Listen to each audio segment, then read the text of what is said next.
Welcome to bioscope 20s. ഇന്ന് ഈ ക്ലാസ്സിൽ നോക്കാൻ പോകുന്നത് 10th ബയോളജി ഫസ്റ്റ് ചാപ്റ്റർ ജീവൻ്റെ ജനിതകമാണ്. Genetics of life. ഇവിടെ തന്നിരിക്കുന്ന പിക്ചേഴ്സ് ഒന്ന് നോക്കൂ. ഒരു ഡോഗും അതിൻ്റെ കുട്ടികളുമാണ് കാണുന്നത്. ഇവിടെ ഒരു കാറ്റും അതിൻ്റെ കുട്ടിയും. അതായത് ഇവിടെ അച്ഛനെ പോലെയോ അമ്മയെ പോലെയോ ആണ് അവരുടെ കുട്ടികൾ കാണുന്നത് അല്ലേ. അച്ഛൻ്റെയും അമ്മയുടെയും അതേ ഫീച്ചേഴ്സ് തന്നെ കുട്ടിക്ക് ഉണ്ടാവണമെന്ന് നിർബന്ധമൊന്നുമില്ല. അതിൽ മാറ്റങ്ങളുണ്ടാവാം. എങ്കിലും കൂടുതലും അച്ഛനും അമ്മയോടും കുട്ടികൾ സാദൃശ്യം പുലർത്തും. നിങ്ങളുടെ കാര്യം എടുത്തു നോക്കിയാൽ നമുക്ക് മനസ്സിലാവും. നിങ്ങളോട് ആളുകൾ പറയുന്നുണ്ടാവും അച്ഛനെ പോലെ ഹൈറ്റുള്ള കുട്ടി, അമ്മയെപ്പോലെ മുടിയുള്ള കുട്ടി, മുത്തശ്ശിയെപ്പോലെ കണ്ണുകളുള്ള കുട്ടി എന്നിങ്ങനെയൊക്കെ നിങ്ങൾക്കും പല കമൻസുകൾ കേൾക്കാം. ഇതിനെയാണ് ഹെറിഡിറ്റി അല്ലെങ്കിൽ പാരമ്പര്യം എന്ന് പറയുന്നത്. അപ്പോൾ എന്താണ് heredity? Heredity refers to the transmission of characteristics from parent to their offsprings. പാരൻറ്റിൽ നിന്ന് ഓഫ്സ്പ്രിങ്ങിലേക്ക്, അതായത് അവരുടെ കുട്ടികളിലേക്ക് ചില ക്യാരക്ടേഴ്സ് കിട്ടും അല്ലേ. അതിനെയാണ് ഹെറിഡിറ്റി എന്ന് പറയുന്നത്. നമ്മൾ നേരത്തെ പറഞ്ഞിരുന്നു അച്ഛനും അമ്മയുടെയും അതേ ഫീച്ചേഴ്സ് തന്നെ കുട്ടിക്ക് വരണം നിർബന്ധമില്ല എന്ന്. അതാണ് വേരിയേഷൻ എന്ന് പറയുന്നത്. അച്ഛനും അമ്മയ്ക്കും ഇല്ലാത്ത ഒരുപാട് ക്യാരക്ടറിസ്റ്റിക്സ് ഒരു കുട്ടിയിൽ ഉണ്ടാവാം. അതാണ് വേരിയേഷൻ എന്ന് പറയുന്നത്. Variations are characters expressed in offspring that different from their parent. പാരൻറ്റിൽ നിന്ന് ഡിഫറെൻ്റ് ആയിട്ട് ഓഫ്സ്പ്രിങ്ങിൽ കാണാൻ പറ്റുന്ന ക്യാരക്ടറിസ്റ്റാണ് ഇവിടെ പറയുന്നത്.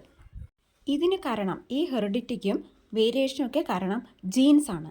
Jeans inherited from parents and responsible for both heredity and variation. അപ്പോൾ എന്താണ് പാരമ്പര്യം? മാതാപിതാക്കളുടെ സവിശേഷതകൾ സന്താനങ്ങളിലേക്ക് വ്യാപരിക്കുന്നതാണ് പാരമ്പര്യം എന്ന് പറയുന്നത്. മാതാക്കളിൽ നിന്ന് വ്യത്യസ്തമായി സന്താനങ്ങളിൽ പ്രകടിപ്പിക്കുന്ന സവിശേഷതകളാണ് വ്യതിയാനങ്ങൾ അല്ലേ. മാതാപിതാക്കളിൽ നിന്ന് വ്യത്യസ്തമായിട്ട് എന്ത് കാണുന്നു അതാണ് വ്യതിയാനങ്ങൾ. മാതാപിതാക്കളിൽ നിന്ന് സന്താനങ്ങൾക്ക് ലഭിക്കുന്ന ജീനുകളാണ് പാരമ്പര്യം, വ്യതിയാനം എന്നിവയ്ക്ക് കാരണമാകുന്നത്. അപ്പോൾ ഇതിനെല്ലാം കാരണം ആരാണ്? ജീനുകളാണ്.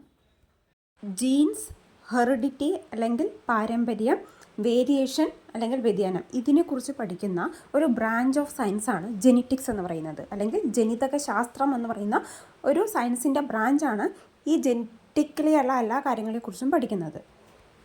നിങ്ങൾ മെൻഡൽ എന്ന് കേട്ടിട്ടുണ്ടാവും അല്ലേ. ഗ്രിഗർ ജൊഹാൻ മെൻഡൽ എന്ന് പറയുന്ന വളരെ ഫേമസ് ആയിട്ടുള്ള സയൻറ്റിസ്റ്റാണ് ഫാദർ ഓഫ് ജെനറ്റിക്സ് എന്നറിയപ്പെടുന്നത്. എന്താണ്?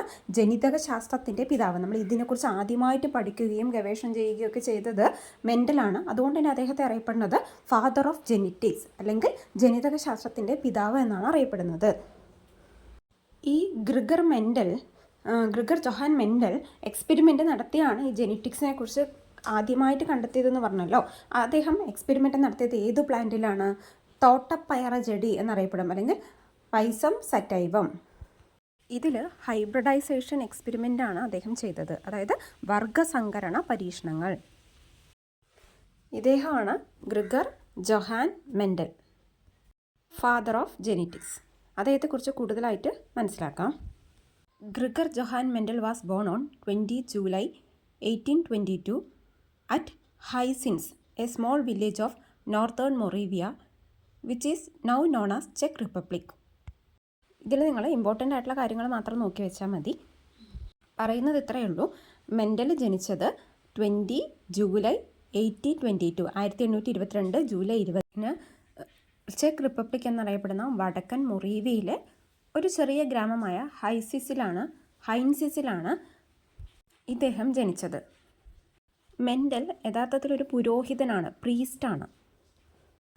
അദ്ദേഹം ബ്രൂണിലെ അഗസ്റ്റീനിയൻ മൊണാസ്ട്രിയിൽ, അതായത് അഗസ്റ്റീനിയൻ ആശ്രമത്തിൽ ജോയിൻ ചെയ്ത ശേഷം 1847 അദ്ദേഹം ഒരു പ്രീസ്റ്റായി, അദ്ദേഹം ഒരു പുരോഹിതനായി ചേർന്നു. നോക്കൂ, ഇദ്ദേഹം ഒരുപാട് പഠനങ്ങൾ നടത്തിയിട്ടുള്ള വ്യക്തിയാണ്. അതായത് ഇദ്ദേഹം വിയറ്റ്നാം സർവകലാശാലയിൽ നിന്നിട്ട് ഭൗതികശാസ്ത്രം, അതായത് ഫിസിക്സിലും മാത്തമാറ്റിക്സിലും അതുപോലെ തന്നെ നാച്ചുറൽ സയൻസ് അഥവാ പ്രകൃതി ശാസ്ത്രത്തിലൊക്കെ പഠനം നടത്തുകയും അതുകൂടാതെ ഡാറ്റ അനാലിസിസിന് വേണ്ടിയിട്ട് സ്റ്റാറ്റിസ്റ്റിക്കൽ മെത്തേഡുകൾ കൂടി മനസ്സിലാക്കുകയും ചെയ്തു. ഇതിൽ ഇദ്ദേഹം ജനിച്ച വർഷത്തിനാണ് ഇമ്പോർട്ടൻസ്. മെൻഡൽ എക്സ്പെരിമെൻ്റ് ചെയ്ത പൈസം സറ്റൈവം എന്ന് പറയുന്ന പ്ലാന്റ് ഇതാണ് കേട്ടോ, തോട്ടപ്പയർ ചെടി. ഈ പിക്കിൽ ഫ്ലവർ കളേഴ്സൊക്കെ നോക്കൂ, വൈറ്റ് ഉണ്ട്, വയലറ്റ് ഉണ്ട്. ഇങ്ങനെ ഈ പൈസം സറ്റേവം എന്ന് പറയുന്ന പീ പ്ലാന്റിൽ 7 ഓപ്പോസിറ്റ് ആയിട്ടുള്ള ക്യാരക്ടേഴ്സ് അല്ലെങ്കിൽ സ്വഭാവങ്ങളാണ് മെൻ്റൽ പഠനത്തിനായിട്ട് ഉപയോഗിച്ചത്. ഫസ്റ്റ് വൺ നോക്കൂ, സീഡ്, അതായത് വിത്തിലാണെങ്കിൽ വിത്ത് റൗണ്ട് ആയിട്ടുള്ള വിത്തുണ്ട്, വ്രിങ്കിൾഡ് ഉണ്ട്, അതായത് ചുരുങ്ങിയ വിത്തുണ്ട്.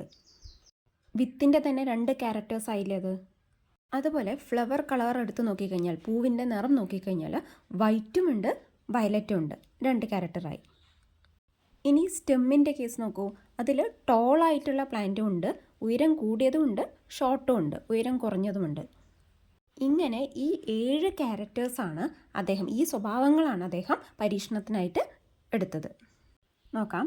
മെൻ്റൽ ഹൈബ്രിഡൈസേഷൻ എക്സ്പെരിമെൻറ്റ് അല്ലെങ്കിൽ വർഗ്ഗസങ്കരണ പരീക്ഷണം നടത്തിയത് തോട്ടപ്പയർ ചെടി അല്ലെങ്കിൽ പൈസം സറ്റേവത്തിലാണ്.